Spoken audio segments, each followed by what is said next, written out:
Guys, I got the job and I'm so excited. I'm filled with so much gratitude. I choke you down just like a pill.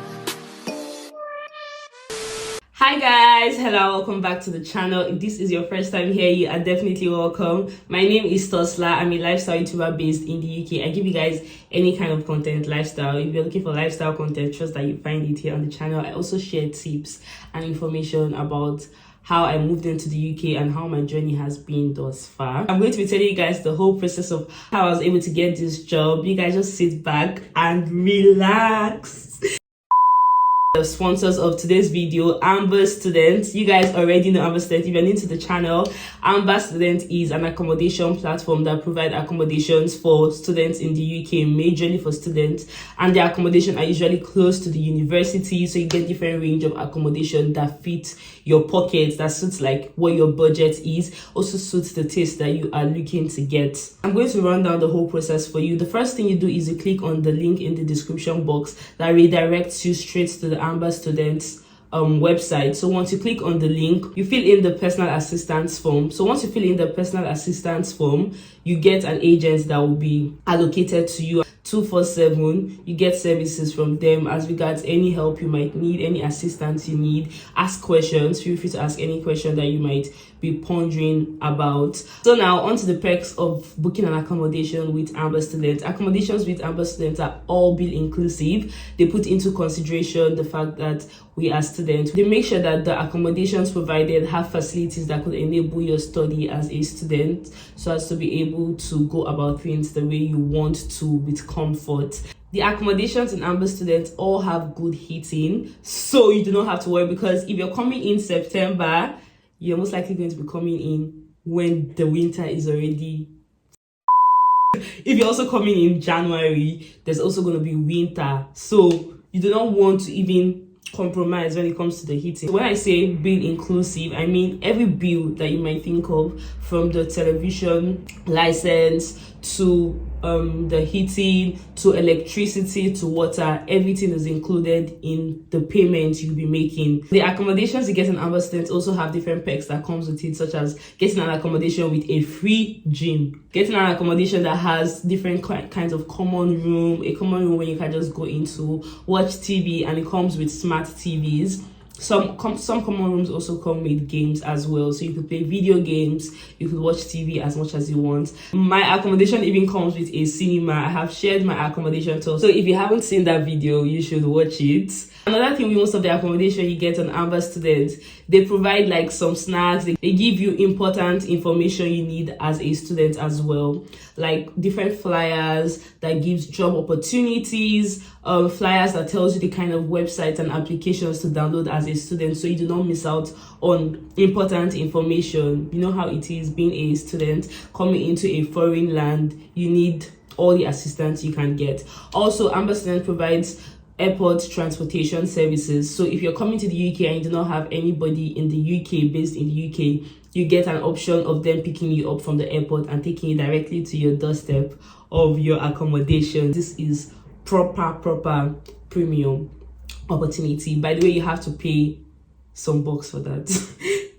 You have to pay for that. I'm not sure how much. It will really depend on the distance from the airport to the particular accommodation you are based in. I understand that we are students and they make a policy called the free cancellation policy. So if you have to cancel for some reason, you've made a booking and you have to cancel, they give you that opportunity to cancel in as much as you haven't moved into the accommodation yet.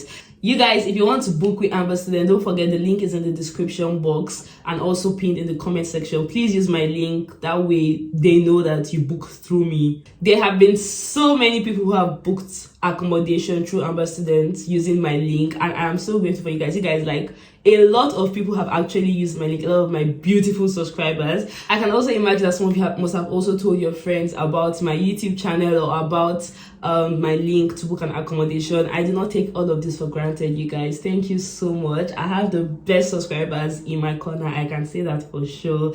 So guys, let's get straight into the story time about how I got this job. So guys, first and foremost, I like to say what was I'm studying, because I haven't officially said on this channel what course I'm studying. Maybe some people have asked in the comment section, I might have mentioned, I'm not sure. But anyway, I'm studying MA Social Work, Masters in Social Work.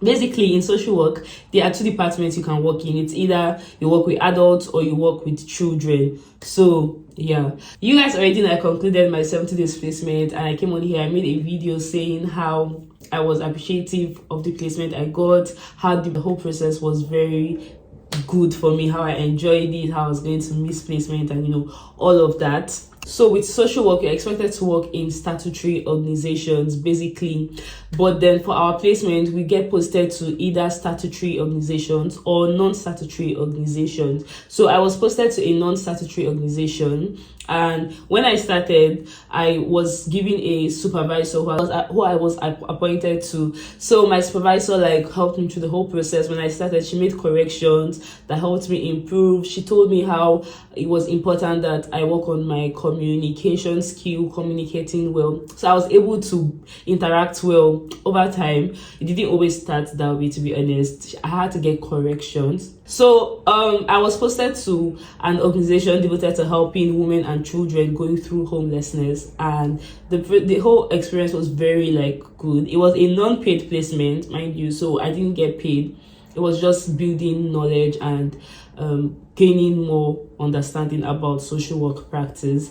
So guys, when I completed placement, everything was fine. I got back home, started applying for part-time jobs again. Most people get the opportunity of doing part-time jobs while doing their placement. It's a choice because you're allowed to work 20 hours in the week as a student. But for the most part of my placement, I wasn't working. I was just focused on my placement Monday to Friday, and Saturday, Sunday, just preparing my mind for something else. Maybe a few times I might have done 1 or 2 jobs, but I can't even pinpoint because most part of my placement I was just doing my placement. So before I completed my placement, towards the end of my placement, my supervisor told me that there was an opening for the same job description I was learning on, and I could apply if I wanted to, because you never can tell, I might get it, I might not get it. I was like, why not?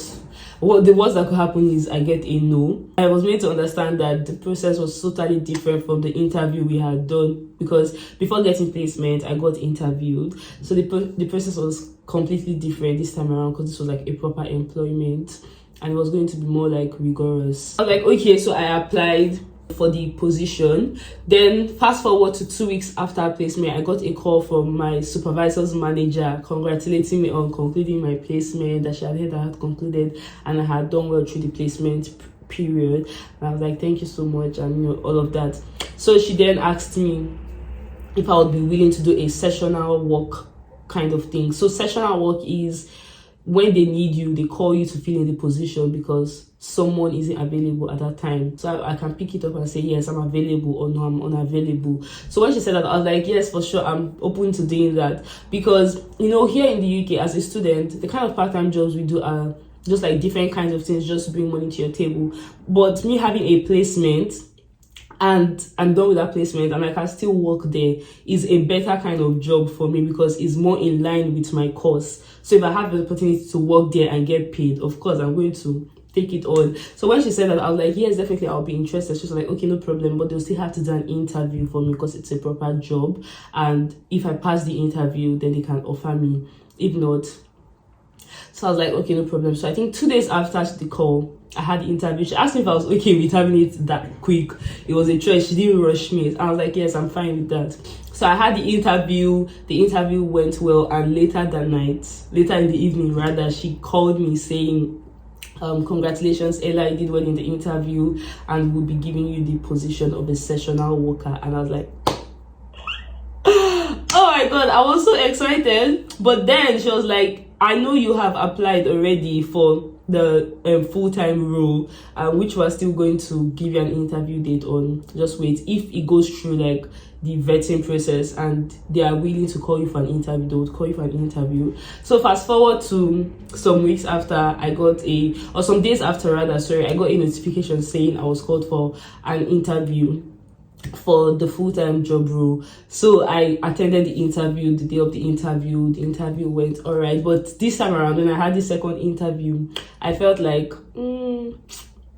I don't know, I just felt like I don't think I did as well as I did in the first interview, but I still had like belief in myself because I believe like, because this time around the interview was like more intense. So anyway, fast forward to I think 2 weeks after, I got a call from the manager saying I did well in this interview also and I have gotten the job, but there was a clause, and the clause here is the fact that I'm still a student and I still have a cap during term time to work for 20 hours, and outside of term time I can work as long as I want to. Since we're in the holiday now, she said that I'll be able to do the full-time job. When it's term time, then I would have to go with the cap of 20 hours. And she was like, she's put this into consideration right from the beginning, and she understands that I'm a student, but she doesn't want me to lose out on the opportunity of working with them simply because I enjoy the work, and she has also seen that I have a good understanding of the work, and she's willing to make it a flexible thing for me that fits my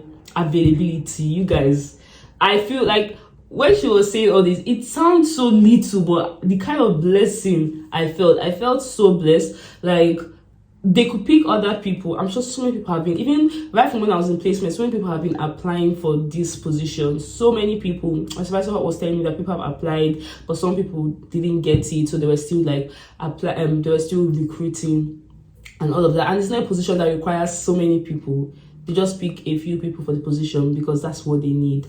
So for her to be able to make compromise and, you know, make it flexible for me because I'm a student, I just felt so much blessings.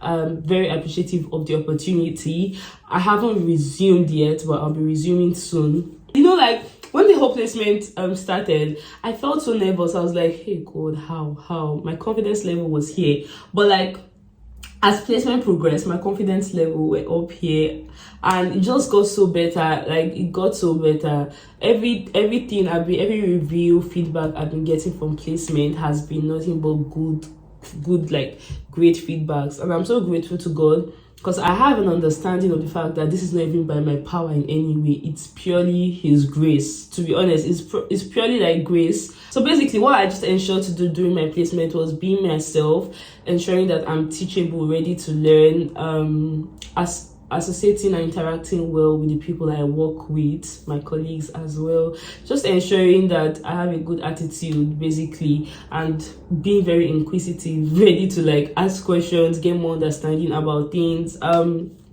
Yeah, if you guys have any questions, if you need information about something, please let me know in the comment section. Some people might be wondering, like, okay, so is this a permanent job I'm doing now? No, it's not a permanent job. Like I explained, it's kind of, I have flexibility simply because I am still a student, and also with the course I am studying, which is social work. As a social worker, I'm expected to work in a statutory organization with a degree, but this organization is a non-statutory organization. So working there, I'm not working as a social worker. So guys, basically that's it. I'm still a student. I just got the opportunity to get a job in my placement, and this time around it's paid. I think that goes without saying, but still, let me put it out, it's paid this time around. Yeah, so thank you so much guys for watching today's video. I hope you enjoyed it. If you did, please make sure to like, subscribe and comment, and I'll see you guys in the next one. It's bye for now.